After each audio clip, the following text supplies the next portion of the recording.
साल 2014 में आई एक ऐसी फिल्म जिसका बजट सिर्फ $35 मिलियन था, लेकिन उसने बॉक्स ऑफिस पर लगभग $348 मिलियन की जबरदस्त कमाई की। सिर्फ 2 घंटे की इस फिल्म ने दुनिया भर के दर्शकों को अपनी तरफ खींच लिया। इसकी सबसे बड़ी खासियत थी इसका विशाल और असली सेट पर बनाया गया चलता फिरता रहस्यमयी भूल भुलैया, जिसने कहानी को इतना जीवंत बना दिया कि देखने वाला खुद को उसी दुनिया में महसूस करने लगता है। दम घोंट देने वाला तनाव, रहस्य से भरी साइंस फिक्शन कहानी और हर पल बढ़ता सस्पेंस, यही वजह है कि आज भी यह फिल्म डिस्टोपियन फिल्मों की टॉप लिस्ट में गिनी जाती है। बहुत लोग इसे द हंगर गेम्स के बाद सबसे ज्यादा तनाव पैदा करने वाली सर्वाइवल फिल्मों में मानते हैं। इसकी कहानी और रफ्तार इतनी शानदार है कि दर्शक एक पल के लिए भी नजरें नहीं हटा पाते। कहानी की शुरुआत एक अजीब और रहस्यमयी जगह से होती है। चारों तरफ हरे भरे पेड़, घास और खुला मैदान दिखाई देता है। पहली नजर में यह जगह किसी शांत जंगल जैसी लगती है, लेकिन असलियत इससे बिल्कुल अलग होती है। यह पूरा इलाका चारों तरफ से विशाल पत्थरों की ऊंची दीवारों से घिरा हुआ है, इतनी ऊंची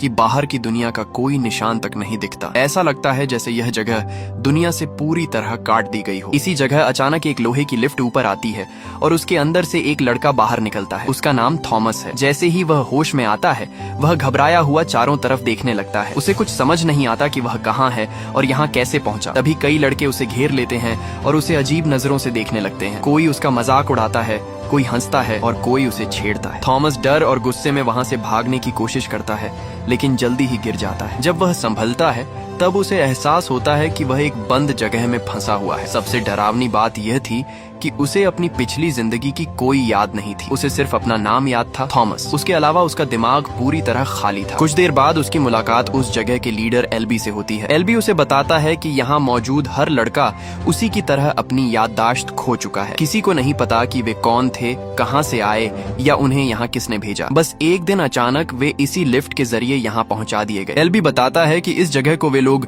ग्लेड कहते हैं। यहाँ करीब 100 से ज्यादा लड़के रह चुके हैं। हर महीने लिफ्ट के जरिए एक नया लड़का भेजा जाता है। साथ में खाने पीने और जरूरत का सामान भी आता है। एल्बी खुद सबसे पहले यहाँ आया था और उसे यहाँ रहते हुए लगभग 3 साल हो चुके थे। जीने के लिए उन्होंने अपने नियम बनाए थे। हर व्यक्ति का एक काम था। कोई खेती करता था, कोई लकड़ी काटता था, कोई घर बनाता था, कोई खाना तैयार करता था। सब मिलकर एक छोटे समाज की तरह जी रहे थे। लेकिन इन सभी नियमों में सबसे महत्वपूर्ण नियम था, भूल भुलैया के अंदर कभी मत जाना। थॉमस यह सुनकर हैरान रह जाता है, क्योंकि उसके सामने ही वह विशाल भूल भुलैया थी जिसकी दीवारें हर तरफ फैली हुई थीं। तभी अचानक वह देखता है कि 2 लड़के उसी भूल भुलैया से वापस लौट रहे हैं। इसका मतलब था कि कुछ लोग उसके अंदर जाते जरूर हैं। उसे पता चलता है कि ये दोनों रनर हैं, ऐसे लड़के जिनका काम हर दिन भूल भुलैया के अंदर जाकर उसका नक्शा बनाना और बाहर निकलने का रास्ता ढूंढना है। ये काम सबसे खतरनाक था, क्योंकि भूल भुलैया हर रात अपना रास्ता बदल देती थी। अब थॉमस की जिज्ञासा और बढ़ जाती है। वह भूल भुलैया के अंदर झांकने की कोशिश करता है, लेकिन तभी एक लड़का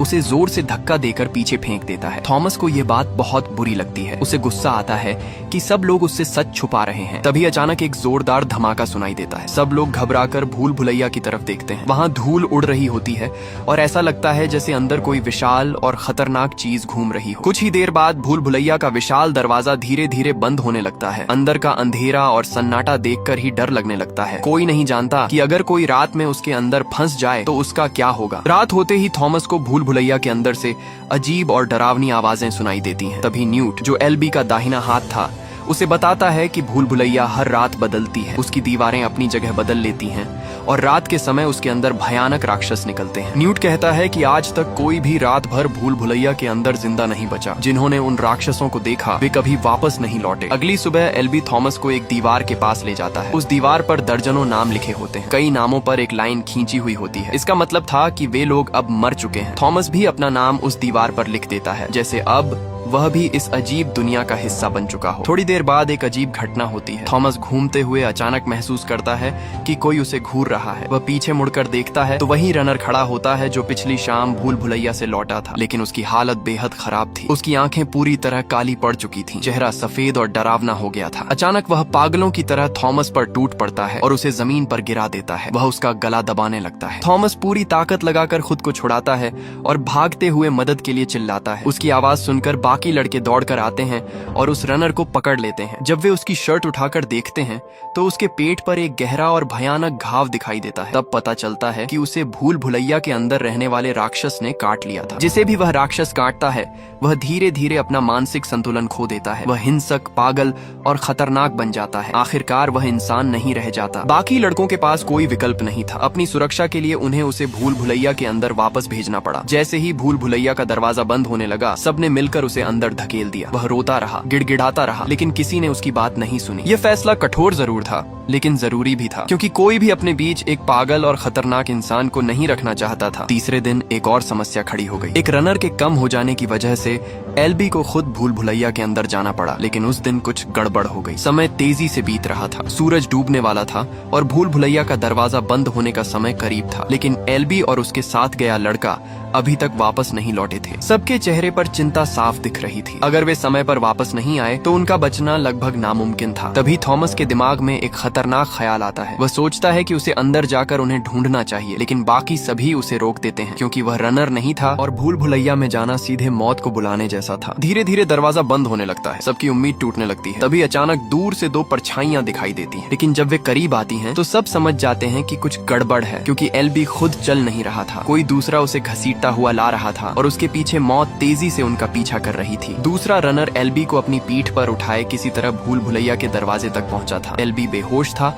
और उसकी हालत बेहद गंभीर थी। उसे देखकर साफ समझ आ रहा था कि वह बुरी तरह घायल हो चुका है। दूसरी तरफ उसे उठाकर ला रहा रनर भी पूरी तरह थक चुका था। उसकी ताकत जवाब दे चुकी थी। इतनी हालत में भी एलबी को पीठ पर लादकर दरवाजे तक पहुंच जाना किसी चमत्कार से कम नहीं था। लेकिन समस्या यह थी कि भूल भुलैया का दरवाजा तेजी से बंद हो रहा था। अंदर जाने का मतलब लगभग तय मौत था। बाहर खड़े बाकी लड़के डर के मारे आगे बढ़ने की हिम्मत नहीं कर पा रहे थे। कोई भी अपनी जान जोखिम में डालना नहीं चाहता था, मगर थॉमस ऐसा नहीं था। वह अपने सामने अपने साथियों को मरता हुआ नहीं देख सकता था। सबने उसे समझाया कि रात में भूल भुलैया के अंदर जाना मौत को बुलाने जैसा है, लेकिन उसने किसी की नहीं सुनी। उसके अंदर एक अजीब सा साहस और जुनून था। उसने तय कर लिया कि चाहे जो हो वह अपने साथियों को बचाएगा। यह फैसला जितना बहादुरी भरा था उतना ही लापरवाह भी, क्योंकि जिसने भी रात में भूल भुलैया के अंदर कदम रखा था वह कभी जिंदा वापस नहीं आया था। मीनहो, जो सबसे तेज और अनुभवी रनर था, खुद भी समझ नहीं पा रहा था कि यह नया लड़का आखिर सोच क्या रहा है। एलबी गंभीर रूप से घायल था और भूल भुलैया की गहराइयों से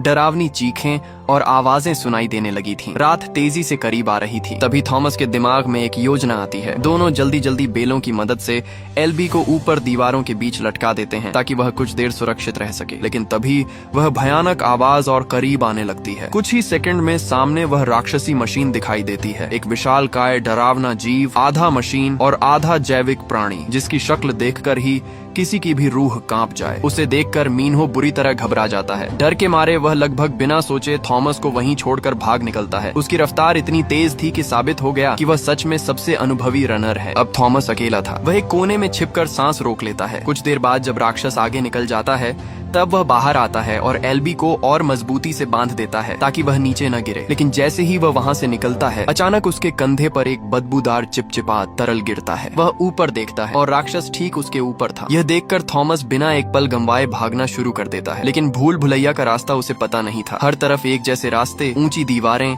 और बंद मोड़ थे। भागते भागते वह एक बंद गली में फंस जाता है। अब उसके पास कोई रास्ता नहीं था। तभी वह जमीन पर पड़े पत्थरों का सहारा लेकर ऊंचाई तक छलांग लगाता है और दीवार पर लटक रही बेलों को पकड़ लेता है। पूरी ताकत से वह ऊपर चढ़ने लगता है। नीचे वह राक्षस अपने नुकीले पंजों और मशीन जैसे पैरों से उसकी तरफ बढ़ रहा था। थॉमस समझ चुका था कि यहाँ सिर्फ ताकत से काम नहीं चलेगा। भूल भुलैया का ढांचा बेहद जटिल था। हर तरफ गहरी खाइयों जैसे रास्ते और विशाल पत्थर के खंभे थे। एक गलती और सीधी मौत। ऐसे में उसने एक बड़ा जोखिम उठाया। वह बेलों के सहारे खुद को नीचे छोड़ देता है। नीचे गिरते हुए किसी तरह संतुलन बना लेता है, जबकि राक्षस उन्हीं बेलों में उलझ जाता है और कुछ समय के लिए फंस जाता है। उसी वक्त मीनहो वापस लौट आता है। शायद उसे अपने भागने का पछतावा हुआ था। अब वह थॉमस को अपने साथ लेकर तेजी से रास्तों में छिपते हुए आगे बढ़ता है, क्योंकि उसे भूल भुलैया के हर कोने की जानकारी थी। दोनों एक योजना बनाते हैं, चलते हुए पत्थर के दरवाजों का इस्तेमाल करके राक्षस को फंसाना। मीनहो सही समय पर दीवार के पार निकल जाता है, लेकिन थॉमस अचानक रुक जाता है। मीनहो को लगता है कि वह डर गया है, लेकिन असल में थॉमस कुछ और सोच रहा था। वह जानबूझकर राक्षस का इंतजार करता है। जैसे ही वह करीब आता है, थॉमस उसे उकसाता है और उसे गुस्सा दिलाता है। राक्षस पूरी रफ्तार से उसकी तरफ हमला करता है और ठीक उसी पल थॉमस पलटकर पूरी ताकत से दौड़ पड़ता है। सुबह होते ही भूल भुलैया का विशाल दरवाजा खुलता है। सब लोग दरवाजे की तरफ उम्मीद और डर से देखते हैं और तभी उनके सामने एक ऐसा नजारा आता है जिसने सबको हैरान कर दिया। थॉमस और मीनहो दोनों जिंदा वापस लौट आए थे। उनके साथ एल्बी भी था जो अब भी बेहोश था लेकिन जिंदा था। सब लोग हैरान थे। उन्हें लगा था कि ये लोग रात भर भूल भुलैया में रहे और किसी राक्षस से सामना ही नहीं हुआ होगा। लेकिन जब मीनहो ने पूरी कहानी बताई तो सब दंग रह गए। उन्हें पता चला कि थॉमस ने सिर्फ राक्षस का सामना ही नहीं किया बल्कि उसे मार भी गिराया। यह सुनकर सभी उसकी बहादुरी से प्रभावित हो गए। सिर्फ एक इंसान था जो उससे नफरत करता था, गैली। गैली वही लड़का था जिसने पहले दिन थॉमस को धक्का दिया था। वह ग्लेड के सुरक्षा प्रमुख जैसा था और नियमों का सख्ती से पालन करवाता था। उसका कहना था कि थॉमस ने नियम तोड़े हैं और उसे सजा मिलनी चाहिए। लेकिन तभी मीनहो बीच में आकर थॉमस का समर्थन करता है। वह कहता है कि उसने अपनी जान बचाने के बजाय एल्बी को बचाया। वह नहीं जानता कि थॉमस बहादुर है या पागल, लेकिन इतना जरूर जानता है कि ऐसे लोगों की उन्हें जरूरत है। फिर मीनहो एक बड़ा प्रस्ताव रखता है, थॉमस को नया रनर बनाया जाए। ये सुनते ही सब जगह हलचल मच जाती है। तभी अचानक लिफ्ट के आने की आवाज सुनाई देती है, लेकिन यह नामुमकिन था क्योंकि लिफ्ट हर महीने सिर्फ एक बार आती थी और अभी उस समय में काफी दिन बाकी थे। जब सब लोग लिफ्ट खोलते हैं तो अंदर देखकर हैरान रह जाते हैं। इस बार वहाँ एक लड़की थी। 3 सालों में पहली बार कोई लड़की ग्लेड में आई थी। सभी के लिए यह एक बड़ा झटका था। न्यूट देखता है कि लड़की के हाथ में एक कागज है। उस पर लिखा था, अब इसके बाद कोई नहीं आएगा। यह पढ़ते ही सबके होश उड़ जाते हैं। इस बार लिफ्ट में कोई राशन या सामान भी नहीं आया था। इसका मतलब साफ था, अब बाहर से कोई मदद नहीं मिलने वाली थी, यानी उनका जीना अब और मुश्किल हो चुका था। तभी अचानक वह लड़की होश में आती है और सबसे चौंकाने वाली बात, वह सबसे पहले थॉमस का नाम लेती है, फिर तुरंत दोबारा बेहोश हो जाती है। थॉमस हैरान रह जाता है। वह उसे जानता तक नहीं था, फिर भी वह उसका नाम कैसे जानती थी। इस रहस्य ने सबको और बेचैन कर दिया। कुछ समय बाद थॉमस दोबारा भूल भुलैया में जाता है और उस मरे हुए राक्षस के शरीर की जांच करता है। उसे उसके अंदर से एक अजीब मशीन जैसा उपकरण मिलता है। वे उसे वापस ग्लेड में लाते हैं और सब मिलकर उसकी जांच करते हैं। लेकिन थॉमस को महसूस होता है कि अगर सच जानना है तो उसे भूल भुलैया के अंदर और गहराई तक जाना होगा। गैली इसका विरोध करता है, लेकिन न्यूट सबकी राय के खिलाफ जाकर थॉमस को आधिकारिक तौर पर रनर घोषित कर देता है। इसके बाद मीनहो उसे अपना गुप्त ठिकाना दिखाता है। वहाँ दीवारों पर पूरे भूल भुलैया के नक्शे बने हुए थे। पिछले 3 सालों में मीनहो ने भूल भुलैया के हर हिस्से का नक्शा तैयार किया था। उसे अभी तक बाहर निकलने का रास्ता नहीं मिला था, लेकिन उसने एक महत्वपूर्ण चीज नोट की थी। भूल भुलैया 8 अलग अलग सेक्टरों में बंटी हुई थी और राक्षस के शरीर से निकाले गए मशीन पार्ट पर नंबर 7 लिखा था। इसका मतलब था कि शायद यह 7वें सेक्टर से जुड़ा कोई रहस्य हो सकता है। उधर लड़की को होश आता है। वह किसी को अपने पास नहीं आने देती। वह सिर्फ थॉमस से बात करना चाहती थी। उसका नाम टेरेसा था और उसे भी सिर्फ अपना नाम ही याद था। इसके बाद वह थॉमस को अपने पास मौजूद 2 इंजेक्शन देती है। उसे नहीं पता था कि वे किस काम के हैं, लेकिन थॉमस को अचानक एक बात समझ आती है। एल्बी को राक्षस ने काटा था और तब से वह जहर जैसे असर से तड़प रहा था। शायद यही इंजेक्शन उसकी दवा हो सकते थे। वे तुरंत एल्बी के पास पहुंचते हैं जिसे बांध कर रखा गया था क्योंकि वह पागलों की तरह व्यवहार कर रहा था। जैसे ही वे पास जाते हैं, एल्बी अचानक हिंसक हो उठता है और थॉमस पर हमला करने की कोशिश करता है। तभी टेरेसा बिना देर किए इंजेक्शन सीधे उसके शरीर में लगा देती है। कुछ ही पलों में एल्बी शांत हो जाता है, लेकिन अब असली सवाल यह था, जब वह पूरी तरह होश में आएगा तो क्या उसे कुछ याद आएगा और क्या वह इस भूल भुलैया का सबसे बड़ा रहस्य बता पाएगा। जब भूल भुलैया का दरवाजा एक बार फिर खुला, थॉमस और मीनहो ने तय कर लिया कि अब सिर्फ भागने या बचने से काम नहीं चलेगा। उन्हें इस रहस्य की जड़ तक पहुंचना ही होगा। दोनों गहराई तक भूल भुलैया के अंदर गए और आखिरकार 7वें सेक्टर तक पहुंच गए। यह हिस्सा बाकी सभी जगहों से बिल्कुल अलग था। यहाँ का माहौल और भी ज्यादा डरावना था। चारों तरफ तेज धार वाले विशाल ब्लेड लगे हुए थे जो किसी भी समय किसी को टुकड़ों में काट सकते थे। ऐसा लग रहा था जैसे यह जगह किसी जाल से कम नहीं थी। थॉमस ने उस मशीन से निकाले गए उपकरण को निकाला जिस पर नंबर 7 लिखा था। जैसे ही उन्होंने उसे सक्रिय किया, उसमें से बीप की आवाज आने लगी, मानो वह किसी दिशा की ओर इशारा कर रहा हो। दोनों उसी सिग्नल का पीछा करते हुए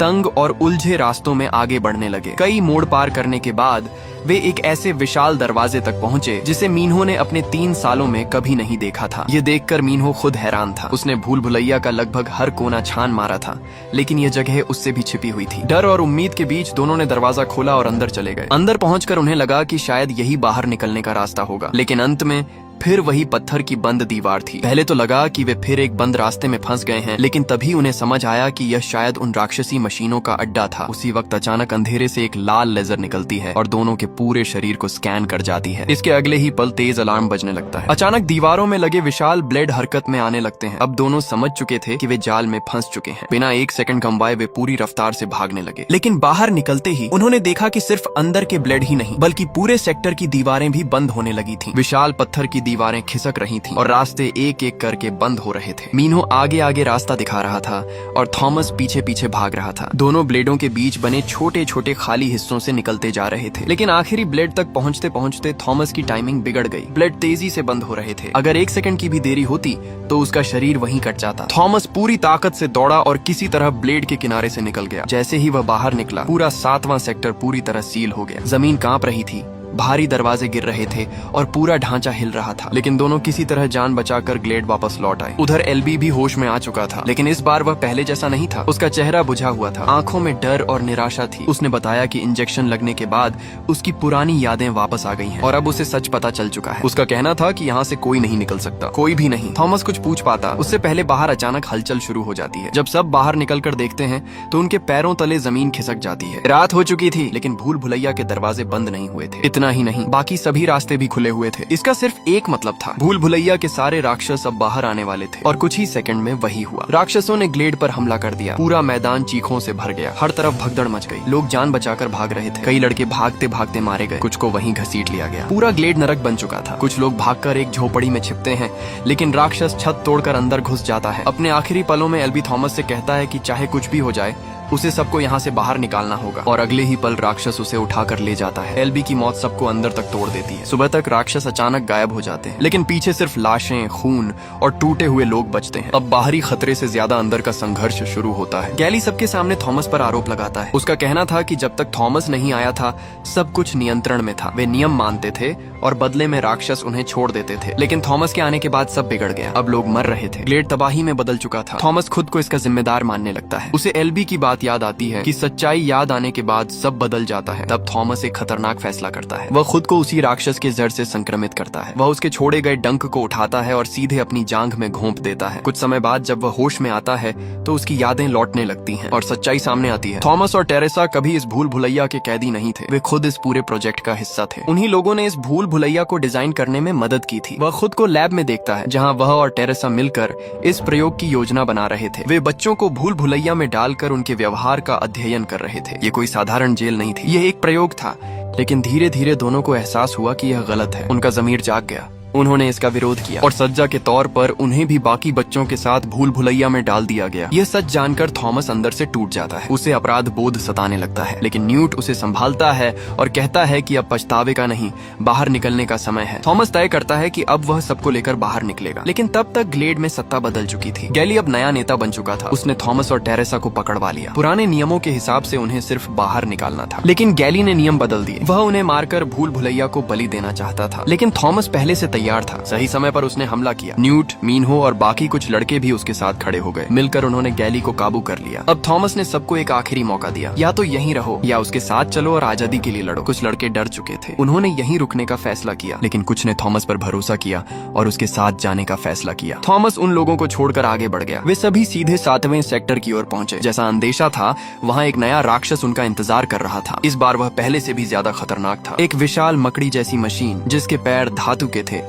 लेकिन शरीर असली मांस का था। यही वह राक्षस था जिसने उनके कई साथियों की जान ली थी। अब यह आखिरी लड़ाई थी। सब लड़के मिलकर उस पर टूट पड़े। वे जानते थे कि या तो जीतेंगे या यहीं मरेंगे। लड़ाई के दौरान वह मशीन बेकाबू हो गई और उसी अफरा तफरी में वह खास उपकरण दूर जा गिरा। वही उपकरण जो इस भूल भुलैया से बाहर निकलने की चाबी था। जैक उसे उठाने दौड़ा, लेकिन तभी नीचे की गहराई से और राक्षस निकलने लगे। हालत और बिगड़ चुकी थी। बहुत मुश्किल से सबने मिलकर एक राक्षस को नीचे धक्का दिया, लेकिन उनके पीछे से 2 और राक्षस आ पहुंचे। अब समय बहुत कम था। बाकी सबने मिलकर जैक को कवर दिया और जैसे ही उसने उस चाबी को सही जगह लगाया, उनके सामने का पत्थर का पुल धीरे धीरे ऊपर उठने लगा और पहली बार उन्हें लगा कि शायद बाहर निकलने का रास्ता सच में सामने था। सब लोग पीछे हटते हुए लगातार उन राक्षसों का सामना कर रहे थे। हर किसी को पता था कि अगर वे कुछ ही मिनट और टिक गए तो शायद बाहर निकलने का रास्ता खुल सकता है। लेकिन राक्षसों की ताकत इंसानों से कहीं ज्यादा थी। अपने साथियों को समय दिलाने के लिए एक लड़का बहादुरी दिखाते हुए आगे बढ़ा और पूरे जोर से अपने भाले को राक्षस के शरीर में घोंप दिया। लेकिन उसका यह हमला ज्यादा देर काम नहीं आया। अगले ही पल राक्षस ने उसे पकड़ लिया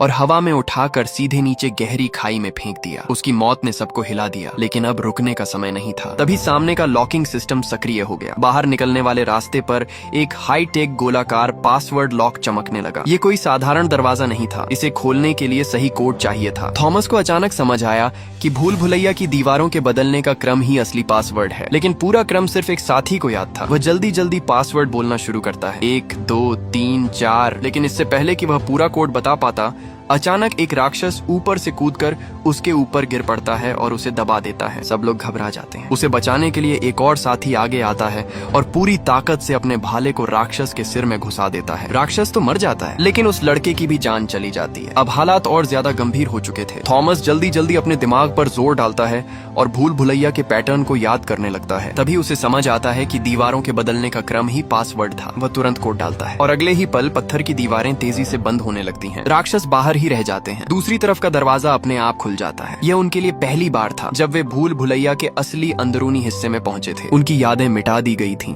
और सालों से वे सिर्फ उसी बंद दुनिया में रह रहे थे, इसलिए उनके सामने की हर चीज उनके लिए किसी दूसरी दुनिया जैसी थी। एक लंबी आधुनिक सुरंग, दीवारों पर जलती बुझती सेंसर लाइटें, साफ सुथरे लोहे के रास्ते, ये सब देखकर वे दंग रह जाते हैं। वे धीरे धीरे उस सुरंग में आगे बढ़ते हैं। कुछ देर बाद उन्हें एक बड़ा लोहे का दरवाजा मिलता है। थॉमस को अपनी लौटी हुई यादों की वजह से महसूस होता है कि यही असली जवाबों का दरवाजा है। वह धीरे धीरे हैंडल घुमाता है और दरवाजा खोलता है, लेकिन अंदर का नजारा देखकर सबके होश उड़ जाते हैं। कमरे में कई लोग मरे पड़े थे। चारों तरफ अलार्म बज रहे थे। लाल चेतावनी लाइटें लगातार चमक रही थीं। कमरा पूरी तरह बिखरा हुआ था। उन्हें समझ नहीं आ रहा था कि यह जगह क्या है, यहाँ क्या हुआ और ये लोग कौन थे। आगे बढ़ते हुए वे एक कंट्रोल रूम जैसे इलाके में पहुंचते हैं। वहाँ कंप्यूटर स्क्रीन पर भूल भुलैया के नक्शे और उनकी गतिविधियों की रिकॉर्डिंग दिखाई देती है। अब सबको साफ हो गया था। कोई लंबे समय से उन पर नजर रख रहा था। थॉमस अपनी धुंधली यादों के सहारे एक फिंगरप्रिंट सिस्टम को पहचानता है। वह अपना हाथ मशीन पर रखता है और तभी एक रिकॉर्डेड वीडियो चालू हो जाता है। उसमें एक महिला वैज्ञानिक दिखाई देती है। वह खुद को इस पूरे प्रोजेक्ट की प्रमुख बताती है। फिर वह पूरी सच्चाई सामने रखती है। दुनिया में एक भयानक वायरस फैल चुका था। उस वायरस का नाम था फ्लेयर। ये ऐसा वायरस था जो इंसान के दिमाग पर हमला करता था। इंसान हिंसक हो जाता था, अपना मानसिक संतुलन खो देता था और धीरे धीरे पूरी तरह टूट जाता था। इस बीमारी का कोई इलाज नहीं था, लेकिन फिर उन्हें कुछ ऐसे युवा मिले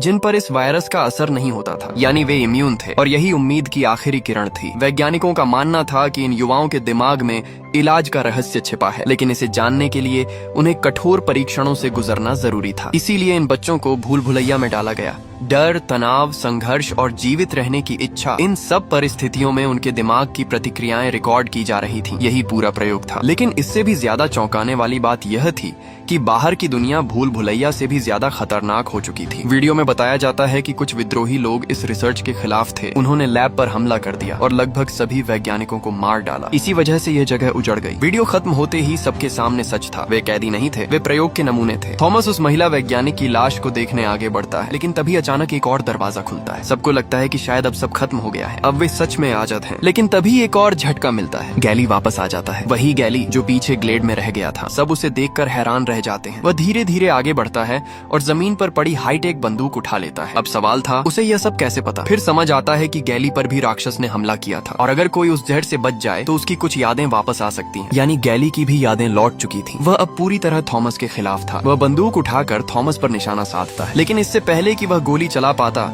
मीनहो अपना भाला फेंकता है और गैली के सीने को चीर देता है। गैली वहीं मर जाता है, लेकिन मरने से पहले वह गोली चला देता है और वह गोली थॉमस को लगने वाली थी। तभी उनका एक साथी बीच में आकर थॉमस को बचा लेता है। गोली उसे लगती है, वह जमीन पर गिर जाता है। मरते वक्त वह लकड़ी का छोटा सा खिलौना थॉमस को देता है, जिसे वह 3 सालों से बना रहा था। वह थॉमस से कहता है कि अगर वह बाहर निकले तो उसके माता पिता को ढूंढने की कोशिश करे। ये पल सबसे दर्दनाक था। आजादी सामने थी, लेकिन उसके ठीक पहले उन्होंने अपना एक और साथी खो दिया। तभी अचानक बाहर से हथियारबंद लोग अंदर घुसते हैं। वे सभी को जबरदस्ती अपने साथ ले जाते हैं। कोई नहीं जानता कि वे दोस्त हैं या दुश्मन। जब वे बाहर निकलते हैं तो पहली बार असली दुनिया देखते हैं। चारों तरफ सिर्फ रेगिस्तान था, बंजर जमीन, तबाह दुनिया और दूर खड़ा एक हेलीकॉप्टर। तभी उन्हें समझ आता है कि दुनिया सच में खत्म होने के कगार पर है। उन्हें हेलीकॉप्टर में बैठा लिया जाता है। अंदर एक आदमी अपना मास्क हटाकर कहता है कि अब वे सुरक्षित हैं। लेकिन क्या सच में? कहानी यहीं खत्म होती है। थॉमस और उसके साथी पहली बार बाहर की दुनिया देखते हैं। खिड़की से झांकते हुए वे उस विशाल भूल भुलैया को देखते हैं जिसने उन्हें सालों तक कैद रखा था। लेकिन सबसे बड़ा झटका अंत में मिलता है। एक गुप्त कमरे में वही महिला वैज्ञानिक जिंदा दिखाई देती है जिसे सबने मरा हुआ समझा था। इसका मतलब साफ था, ये सब अभी खत्म नहीं हुआ था। वे अब भी उसी खेल का हिस्सा थे। वे अब भी प्रयोग का हिस्सा थे। द मेज रनर का पहला भाग यहीं खत्म होता है।